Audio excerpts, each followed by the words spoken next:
thirsty, come ye to the waters. If you ain't got money, come ye, come buy, come and eat. It's free. Buy milk, buy wine without money. If any lack wisdom, let him ask the Most High. He give to all men liberally. Oh Israel, why you spending money for that which is not bread? Huh? Why you spending time learning lies that ain't bread? Huh? Learn of the King, he the Christ. Tried gold, gotta follow him. Blessed are they you do hunger and thirst after righteousness, for they shall be filled. Oh yeah. Oh yeah. Hey, Shalom family. This is Chazaq Yasha'Allah from the tribe of Judah. And I want to first and foremost say all praises to the Most High. And also salute the brethren in the four corners of the earth. Double honors to all the elders that's out there doing the work, pointing people to Zion. And for everybody else, Isaiah 65:11. But ye are they that forsake the Most High, that forget my holy mountain, that prepare a table for that troop, and that furnish the drink offering unto that number. Therefore will I number you to the sword, and ye shall all bow down to the slaughter. Because when I called, ye did not answer.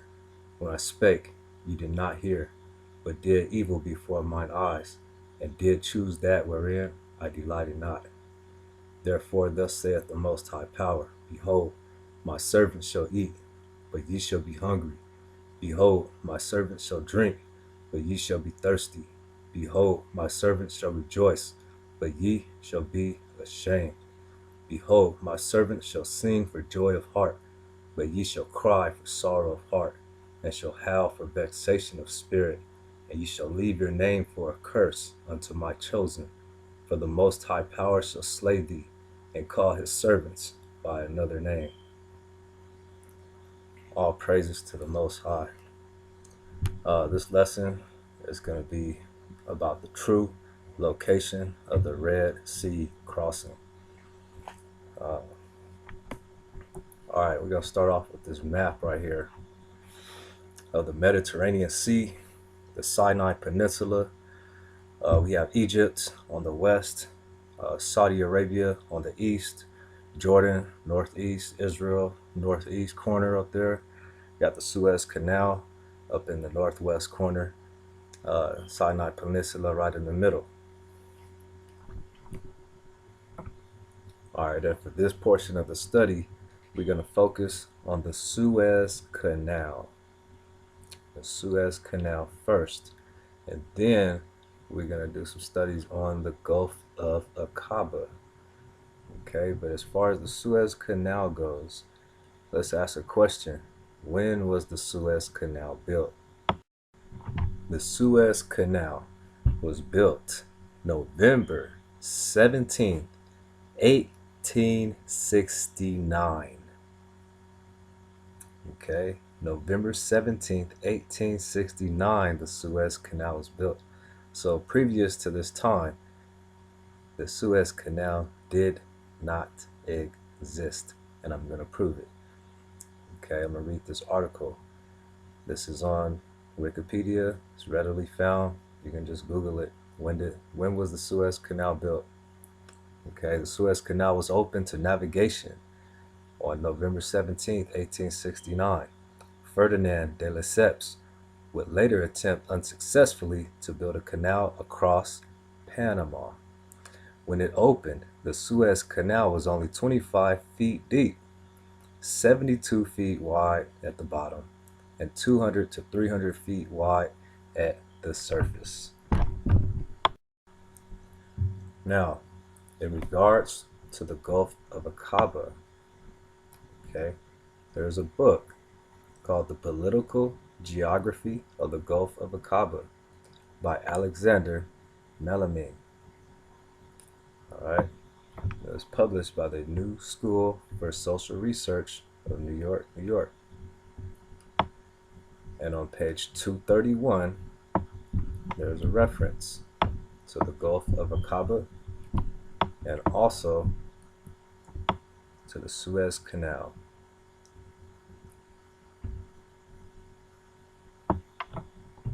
And I will begin in the middle of the first paragraph.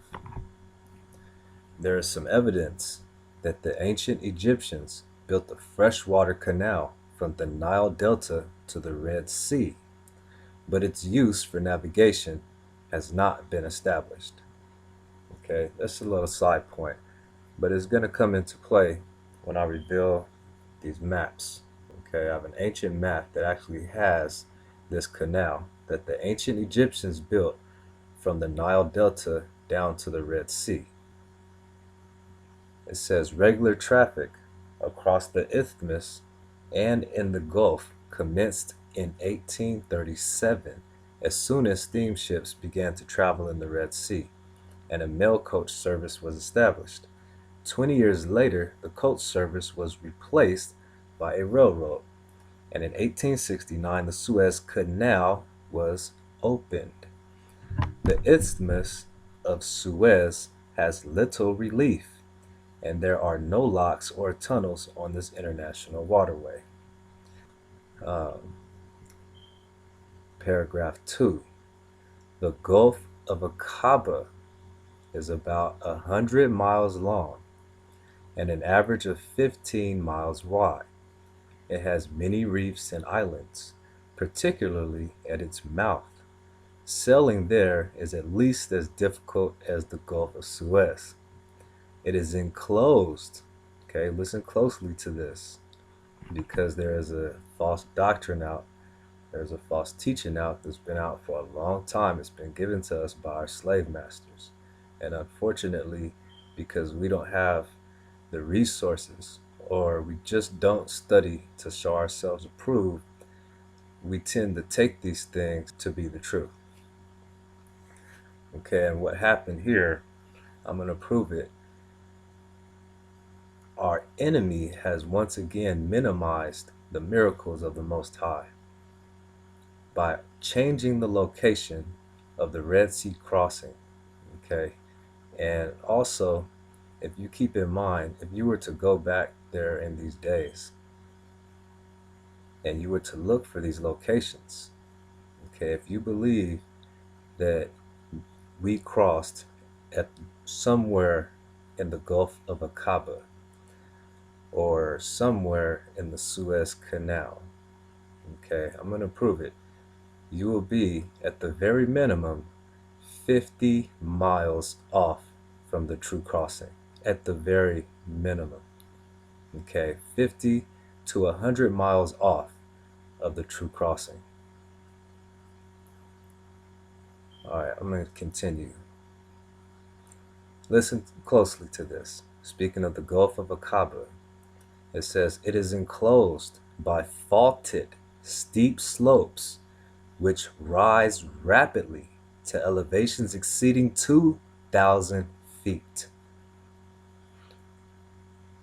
I'm going to read that again.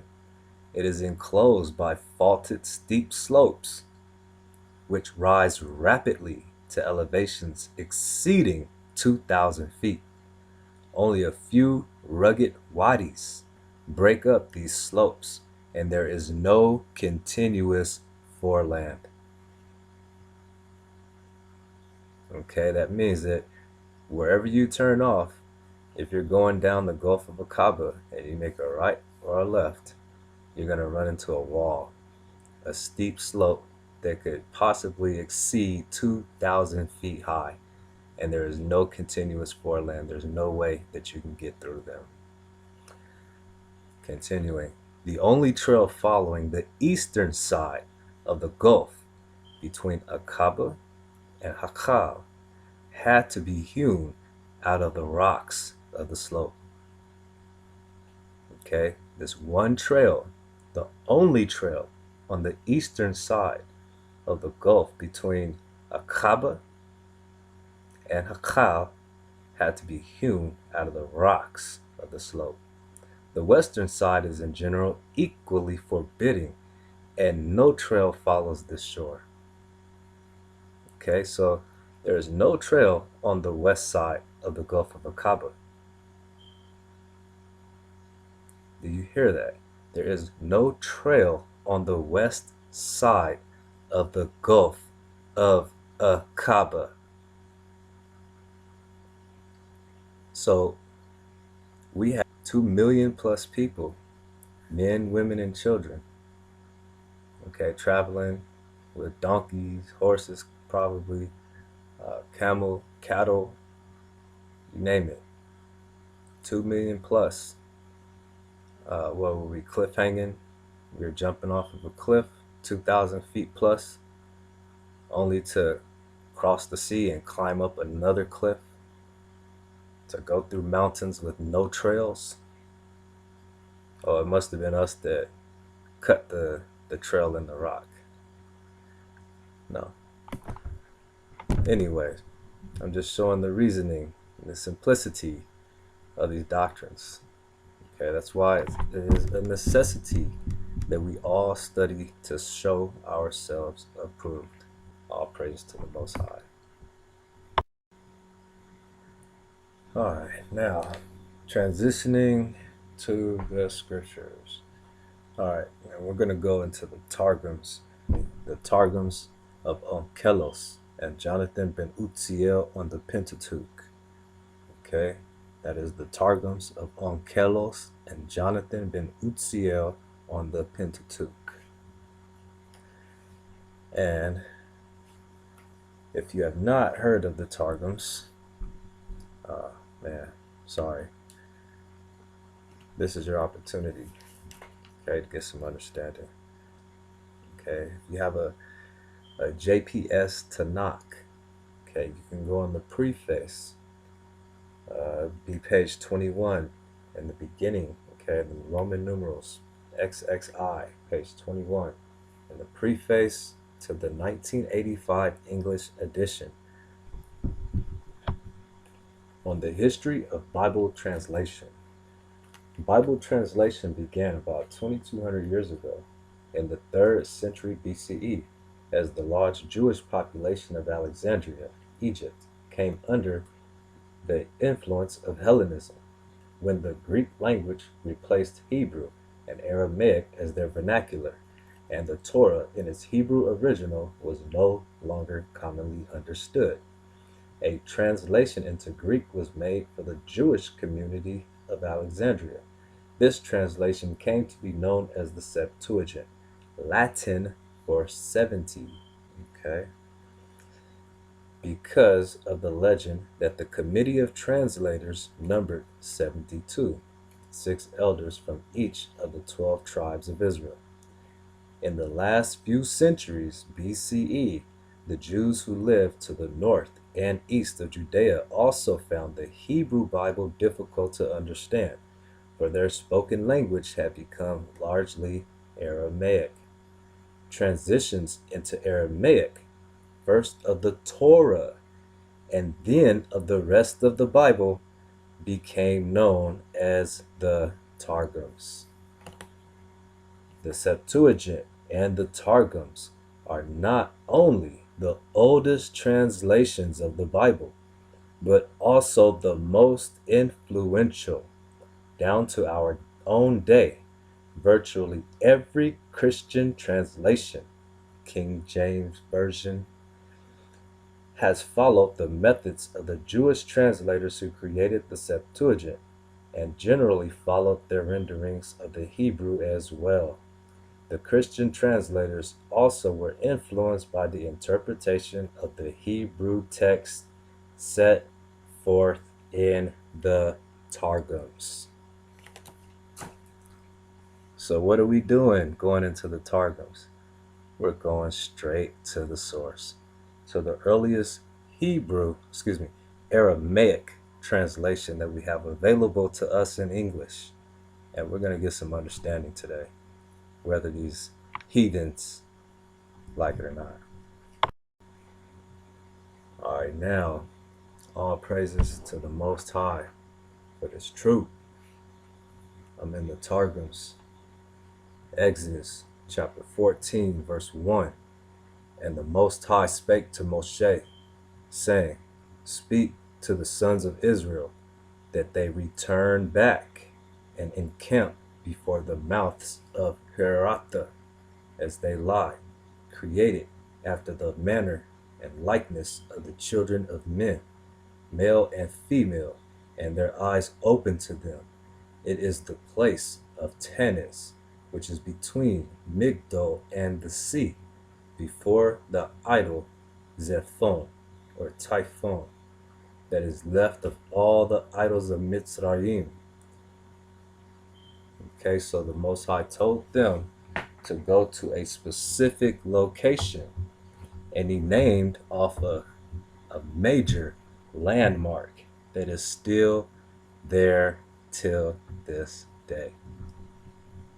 And it reads, and the Most High spake to Moshe, saying, speak to the sons of Israel, that they return back and encamp before the mouths of Heratha. Okay, and I did the research on this location, and I found it to be the modern day city of Herkhada. Okay, sounds similar, Heratha and Herkhada. Okay, but in the verse where it says mouths of Heratha, it's got a little note right there, number 6. Let's read it. And it reads, they, okay, the mouths of Heratha or Herkhada, they were 2 lofty rocks with a defile between them, called the mouth of the rocks. All right, and there you go, right there. In Heratha, also known as Herkhada, the mouth of the rocks.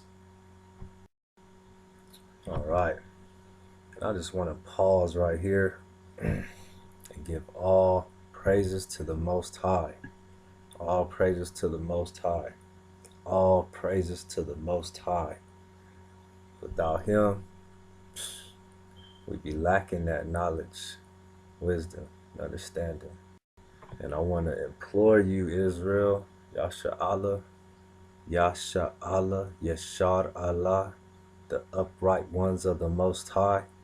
I want to implore you to pray for knowledge, wisdom, and understanding. The scripture says that the Most High will give it unto you liberally. Okay, but first you got to love him with all your heart, mind, soul, and strength.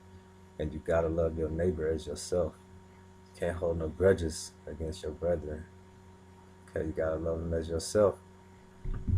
Period. Or else you can't even approach unto the Most High. He ain't even hearing your prayers if you don't love your brethren. All right, now, so far, I've proven that the Suez Canal and the Gulf of Aqaba did not exist in the biblical days. So it's impossible that the Red Sea crossing was anywhere on those 2 locations, okay, or crossing those 2 bodies of water, okay, the Suez Canal and the Gulf of Aqaba. Any Red Sea crossing that shows our people crossing the Suez Canal or the Gulf of Aqaba is false. I repeat, it is false. Okay, and I would not make a claim of that magnitude without proof. All right. And once again, I want to say all praises to the Most High. Can't praise him enough. All praises for his word, for his knowledge, for his wisdom, for his understanding. All right, let's get to it. This here is a map of the area known as the Red Sea as it approaches Goshen. Okay, and as you can see in the top left corner, it says the land of Goshen. All right, that little F looking thing right there is a old Quaker English S. Okay, land of Goshen, and right under that you see Ramses, right? That's the place that we left from. Okay, we left Pithom and Ramses. And just look, take a close look at the location of Ramses. The Suez Canal almost runs straight through it. Okay, also, the city of Piharioth is actually now in the middle or at the bottom of the Suez Canal. All right. And there's something I want to point out in this map. Okay, this map actually proves the plan of them building the Suez Canal. If you notice, right where on the left side, where it says Migdol and Piharioth, just north of the idol Baal Zephon. Okay, we're going to get to that later. You see a sketch, an outline of the Suez Canal. Okay, this map proves the plans to build the Suez Canal. Now, I have a couple of other maps I'm going to show, but I'm going to use this one to teach from because it's the clearest. Okay, and also it shows the deception, okay, in order to build the Suez Canal. And also, in building the Suez Canal, what they did was they divided the land of Israel from the land of Egypt. They separated it. Okay, the landmass was one solid chunk in the prehistoric times, in the ancient days. All right, so it was very obvious that the people would have traveled back and forth. Okay, we had a lot of trade going back and forth to Egypt. We were always going back and forth. All right, but in building the Suez Canal and the Gulf of Aqaba and creating the Sinai Peninsula, okay, they were able to term the land of Shem, or what you call Saudi Arabia, which is just one portion of the land of Shem. They were able to label that the Middle East and disconnect it from the continental plate of Africa. Okay, but if you do your studies, you will find that the land of Israel is actually on the same tectonic plate as the continent of Africa, which means Israel is northeast Africa. All right, moving on to map number 2. And in this map, it might be a little difficult to make out some of these names, but they're there. Okay, what you can see obviously is the delta region of Egypt and Goshen in the northeast corner of it. And as you see, the path that the Israelites took coming out of Pithom and Ramses, going to Sukkoth, to Etham, and then to Pihahiroth,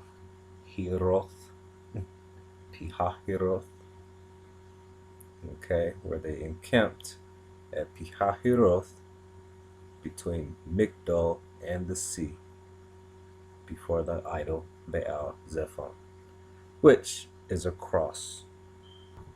Now, this is Exodus chapter 13,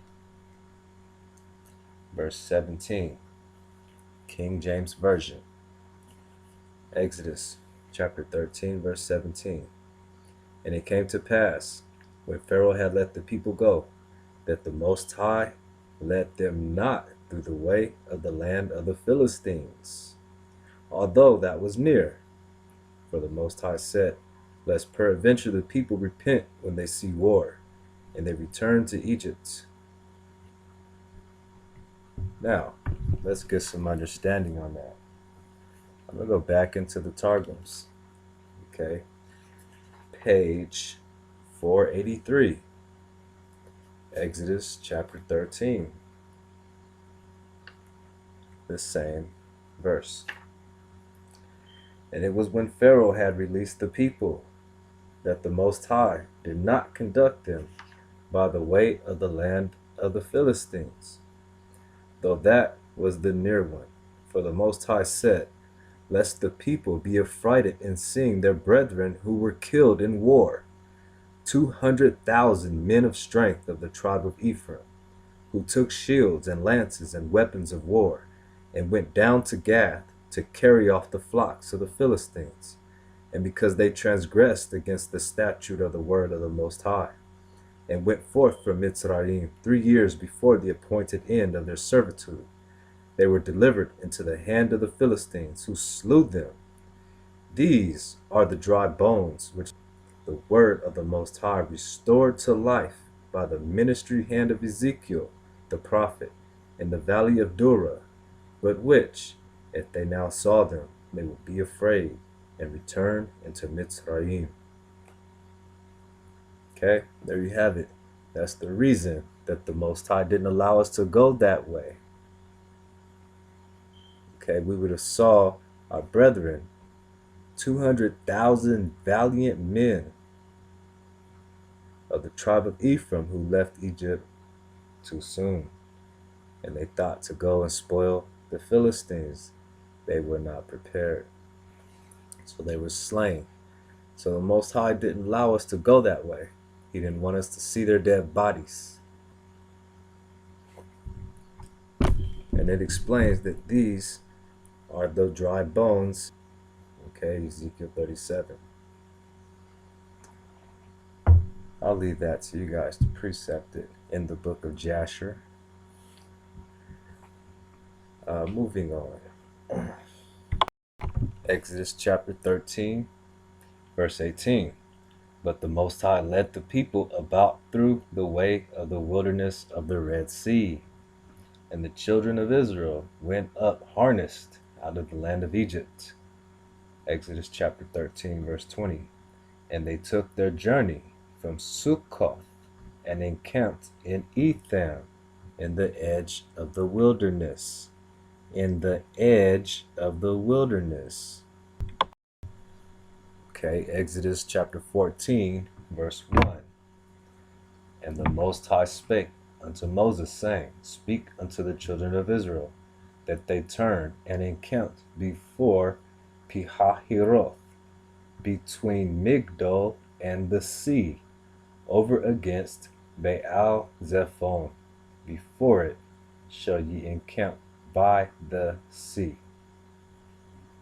Alright, now we have a responsibility as servants of the Most High to do our due diligence, to study to show ourselves approved.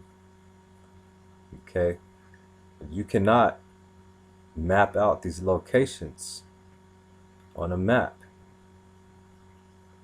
You need to check your information. Okay, if you cannot cross-reference your information and verify it with valid sources, you need to check your information. Double check, triple check it. Okay, and here we have map number 3. And notice the absence of the Suez Canal and also the Gulf of Aqaba. They don't exist. Okay, they did not exist until the 1800s. So it would have been impossible, literally impossible, for the children of Israel to cross the Red Sea in the Gulf of Aqaba. That don't even make sense. They crossed the Red Sea in the Gulf of Aqaba. Wouldn't it have said they crossed the Gulf of Aqaba? No, because the Gulf of Aqaba didn't exist at that time. Anyway. Alright. So, you see the absence of the Suez Canal and the Gulf of Aqaba, and you also see evidence of the water aqueducts that they're using to irrigate their land. Okay, so this map verifies the last one. Alright, the names are a little different. They seem a little different because this one is in Latin. Alright, but don't be mistaken, this is the same style map, the same area with the same Exodus route traced through the Red Sea, starting at Herd Hada. Now, back to the first map. Alright, this one is nice and clear. You should be able to appreciate this one by now. Alright, now we see Goshen in the north. Alright, northwest. We see Ramses just below Goshen. Ramses where they started from. They left Ramses, they journeyed to Sukkoth. From Sukkoth, they went to Etham, on the edge of the wilderness, right? From Etham, the Most High told them to turn around, lest they go through the way and see their brethren of the tribe of Ephraim who had perished. He told them to turn around and go back to Pi-hahiroth, which is between Migdol and the sea, before the idol Baal Zephon. And you can clearly see it right here on the map, clearly listed. Okay, and once again, yes, that idol Baal Zephon is your modern day cross. All right, this was the last idol that was left of Egypt, and this was the one they worshipped. And where are we at now? Spiritual Egypt. All right, so pick this up in Exodus chapter 14, verse 2. I'll read it again. Speak unto the children of Israel that they turn and encamp before Pi-hahiroth, between Migdol and the sea, over against Baal Zephon. Before it shall ye encamp by the sea. All right, and you can keep on reading the story. This is where we crossed. This is the Red Sea crossing right here. Okay, this is the true location of the Red Sea crossing. All right, and what's the significance of all this, you may ask? The significance is profound.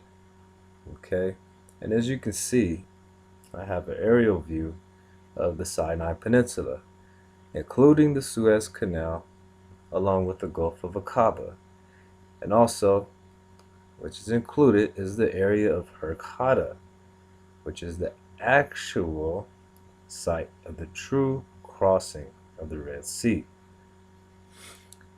Okay, now what's the significance? Our enemy has always attempted to minimize the importance or the spiritual significance of the Most High and His chosen elect. Now, the enemy wants to tell us that we crossed in the Gulf of Aqaba.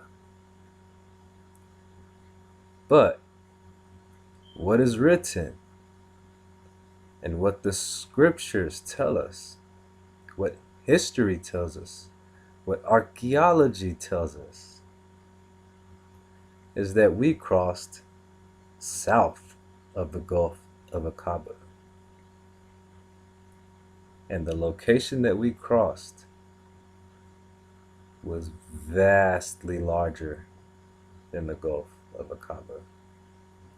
So what was done was not only did they cut off the land of Egypt from the Israelites, okay, separating the land from Africa would separate the identity of the people of the land from the continent. It would open the doors for them to rewrite history and paint them as someone else. Okay. Another point I want to make is that through minimizing the distance, it minimizes the effect on the minds of the people of the power of the Most High. Okay, because if you believe that we crossed over a small stream, or let's say a 15-mile wide gulf, okay, yeah, that's going to generate some faith. True. But let's look at this proportionally. If us crossing a 15-mile wide gulf can generate faith in us, imagine how much more faith would be generated in our people if we knew that He brought us to a specific location that had a distance that would be the modern day equivalent distance, okay? The modern day equivalent Because remember, they measured in cubits back then. Today's time, we measure in miles or kilometers. All right, this place that he would specifically take us to, from one shore of the sea to the other, would have a modern day equivalent distance of the number that would signify the number of elect that he would thousands of years later choose to redeem from the nations they were sold to. Alright, and with that said, I want to give all praises, glory, and honor unto the Most High. All praises, glory, and honor unto the Most High. And I want to say Shalom, family. Double honors to all the elders out there doing the work. Alright, and much love to all the brethren in the four corners of the earth.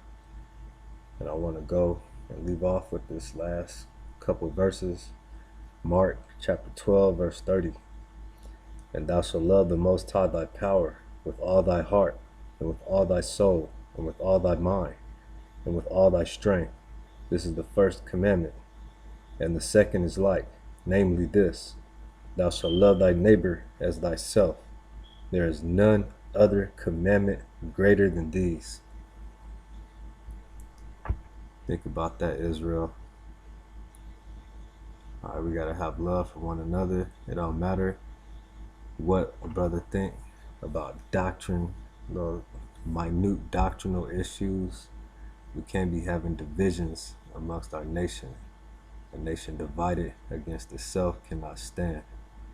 So I implore you to unite, to put away these little silly, petty doctrinal differences that only cause divisions.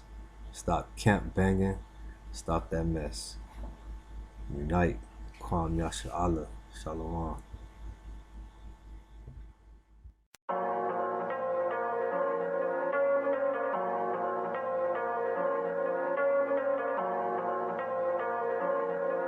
In the dream, in the vision of the night.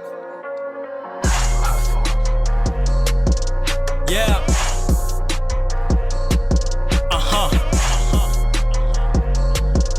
Listen. In the dream, in the vision of the night, when deep sleep fall upon the mind, slumbering on the bed, God opens up his eyes and he sealeth the instruction, withdraw it from his purpose, and he hide him from his pride. He keepeth back his soul from the pit and his life from dying by the sword. He chastened him with pain, and his bones always strong. He speaketh to him once, but they perceiveth it not. He speaketh to him twice, but they perceiveth it not. His soul hated meat, and his life hated bread. Yea, his soul drawed near to the grave. His flesh consumed away, can't see it. His bones sticking out when you never could have seen him. His life to the destroyer. Someone call him messenger. Show him what repentance is, cause the Most High is gracious. I said the Most High is gracious. I said the Most High is gracious. The Most High is gracious. The Most High is gracious. Listen to me, listen to me.